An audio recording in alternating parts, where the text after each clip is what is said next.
sudah bisa menyimpulkan.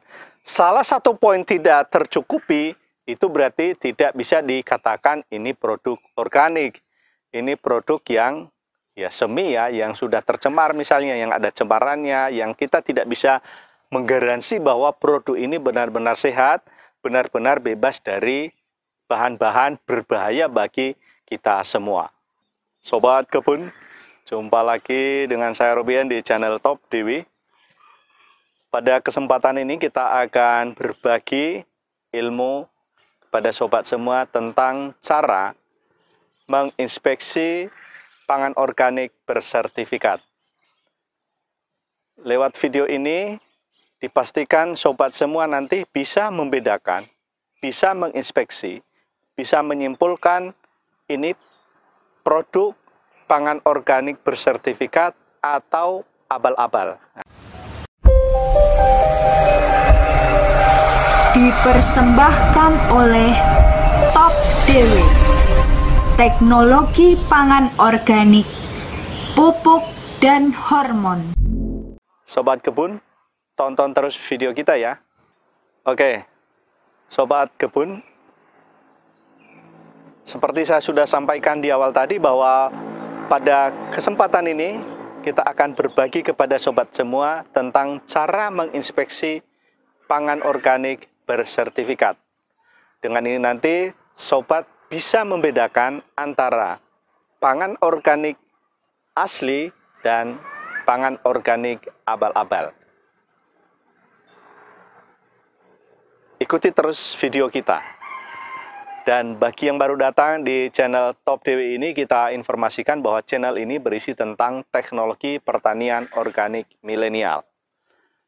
Sobat semua, lewat video-video kita akan membantu sobat semua untuk terlibat aktif sebagai sobat yang mencintai kebun, entah itu para pejabat, para generasi muda, anak-anak sekolah, tua-tua, nenek-nenek, bahwa kita itu menjadi sobat, menjadi sahabat kebun. Karena kita semua ini hidup berasal dari produk-produk kebun. Kita mengkonsumsi produk dari kebun. Maka kita semua diharapkan untuk bisa menghargai, syukur-syukur bisa ikut memproduksi pangan organik itu sendiri. Bagi yang tertarik sobat, silahkan di subscribe sekarang juga, like, share video ini, dan dibunyikan tanda loncengnya, sehingga nanti ketika kita mengupload video-video kita selanjutnya, sobat akan mendapatkan notifikasi secepatnya. Video-video ini sobat semua dapatkan secara gratis sobat. Terima kasih ya sobat ya. Oke. Bagaimana cara kita menginspeksi pangan organik atau pangan organik abal-abal? Nah, ini juga menjadi ilmu yang menarik. Kenapa menarik? Karena dewasa ini, baru-baru ini, kesadaran orang, siapapun itu di masa pandemi ini, bahwa pangan sehat untuk meningkatkan imunitas tubuh itu menjadi sangat penting. Imunitas tubuh yang baik yang membuat kita bisa survive, bisa hidup, bisa bertahan di masa pandemi. Maka banyak orang mencari dan menemukan pangan organik. Nah, dengan ini nanti sobat semua tidak akan tertipu oleh orang-orang yang mencari untung sesaat. Kalau ditanya, ini pangan organik ya? Oh ya, organik. Ya. Ketika ditanya lebih jauh, rupanya dia hanya mengata-ngatain atau memberi nama bahwa itu organik. Sebetulnya bukan organik. Nah, sobat semua nanti supaya ini benar-benar sobat semua tahu mana yang pangan organik, mana yang bukan. Oke. Pada kesempatan ini kita akan menyampaikan 4 cara menginspeksi pangan organik bersertifikat. Cara pertama, menginspeksi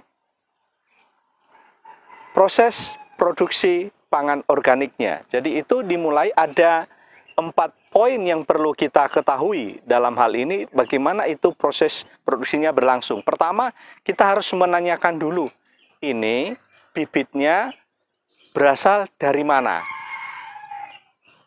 Kita kalau jawabannya, oh ini bibit yang lokal sini yang bagus ya, yang asli di sini unggul lokal, misalnya bibit sawo ya.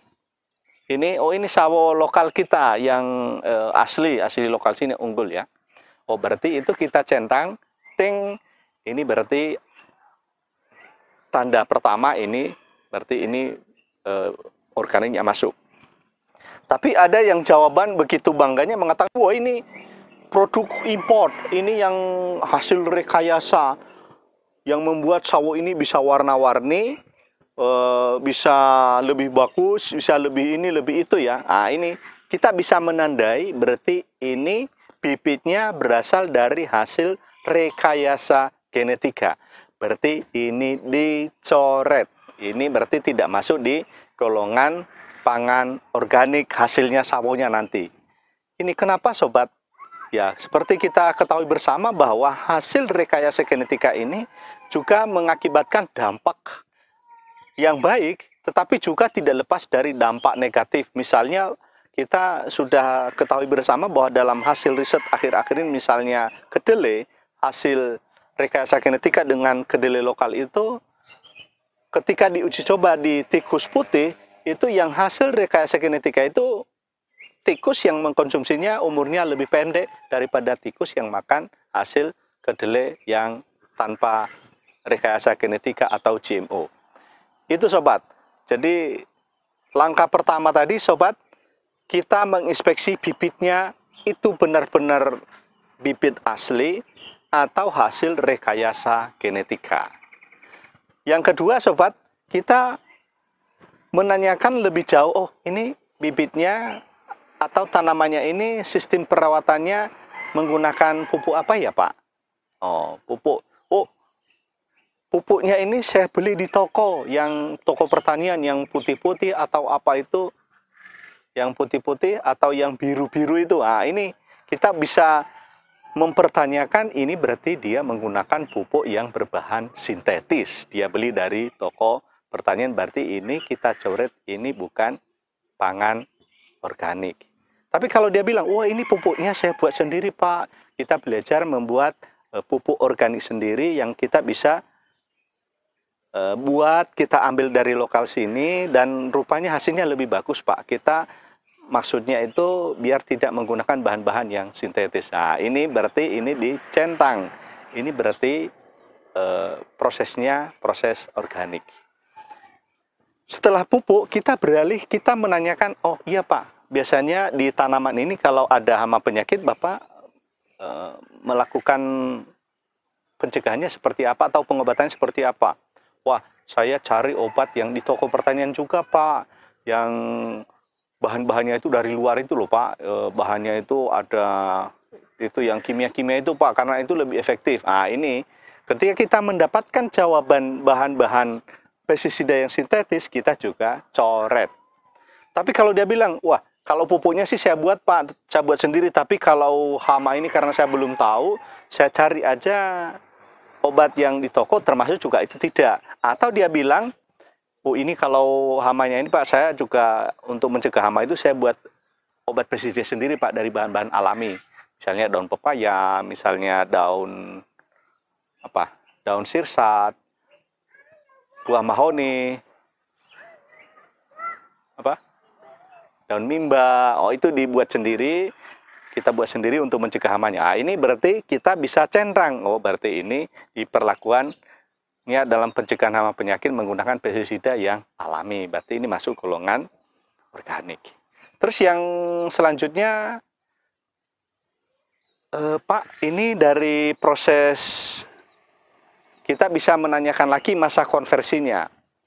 Karena masa konversi misalnya kalau buah-buah tahunan yang seperti ini untuk menjadi organik dari lahan yang non organik itu butuh waktu. Kalau buah musiman seperti ini butuh waktu 3 tahun sobat. Kalau yang musiman butuh waktu 2 tahun. Nah, kita bisa menanyakan kalau memang tanamannya sawo ini, oh iya Pak, ini sudah melewati masa konversi ke berapa tahun ya Pak? Oh ini baru mulai Pak, kita baru mulai ini, tapi sudah organik. Nah, ini juga menjadi pertanyaan kita, oh berarti ini belum organik, karena ini baru dimulai. Tapi kalau pertanyaan sawo ini sudah 3 tahun Pak, oh berarti dia sudah melewati masa konversi. Berarti ini juga sudah tanda-tanda ini produk yang organik dan bisa disertifikasi secara organik. Itu sobat, jadi tadi ada bibitnya, kita inspeksi bibitnya dari mana, pupuknya pakai apa, pestisidanya pakai apa, dan sudah melewati masa konversi belum. Nah, ini. Kalau 4 poin ini berarti kita bisa memastikan, kalau iya semua, kita bisa pastikan berarti produksi pangan organik ini sesuai atau sudah organik. Tapi itu belum selesai sobat. Ada cara yang masuk ke step yang kedua, bagaimana kita mengembangkan lagi investigasi kita tentang bagaimana pemrosesan sawo ini setelah siap panen sampai dengan packing. Nah, ini kita inspeksi packing dan penyimpanan. Kita bisa menanyakan, oh iya Pak, setelah panen sawonya itu diapain ya Pak ya? Oh, sawonya ini cuma kita bersihin Pak dengan air biasa, lalu kita keringkan, lalu kita simpan di gudang. Kita jaga betul supaya jangan sampai ada cemaran bahan-bahan yang berbahaya Pak. Kita simpan di gudang yang aman juga, yang bebas dari cemaran-cemaran yang lain, bebas dari hama misalnya ya, seperti tikus.